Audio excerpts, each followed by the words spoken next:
Dans les rues de Conakry, les partisans du oui à la Constitution sont à l'œuvre. Il s'agit d'expliquer à la population le principe du référendum à venir. Et surtout, sur le bulletin de vote, la bonne case à cocher. Si vous cochez au niveau du oui, c'est donc au niveau du vert, ça veut dire que vous avez voté pour la nouvelle Constitution.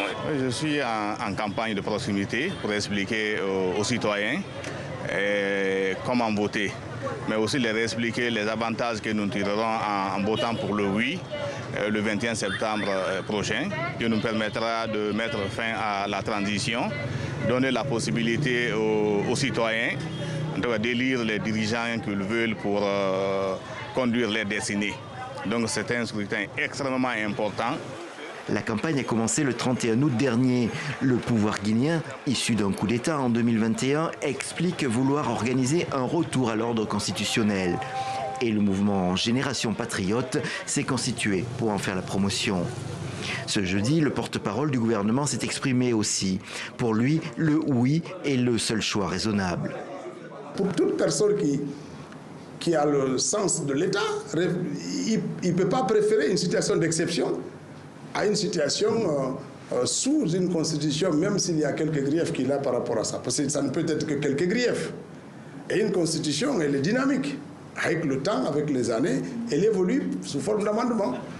Mais le texte a aussi de fermes opposants en Guinée. Ils estiment qu'il va permettre à Mamadi Doumbouya de se présenter à une prochaine présidentielle, contrairement à une promesse initiale.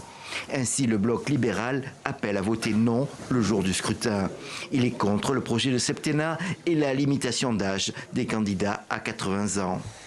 C'est une constitution pour permettre au CNRD et particulièrement au président Doumbouya de confisquer le pouvoir. Pourquoi aujourd'hui 7 ans de mandat en République de Guinée? La France était passée par là. Nous-mêmes, nous sommes passés par là. Lansana Conté, son dernier mandat, si Dieu ne l'avait pas rattrapé en 2008, il serait parti jusqu'en 2010.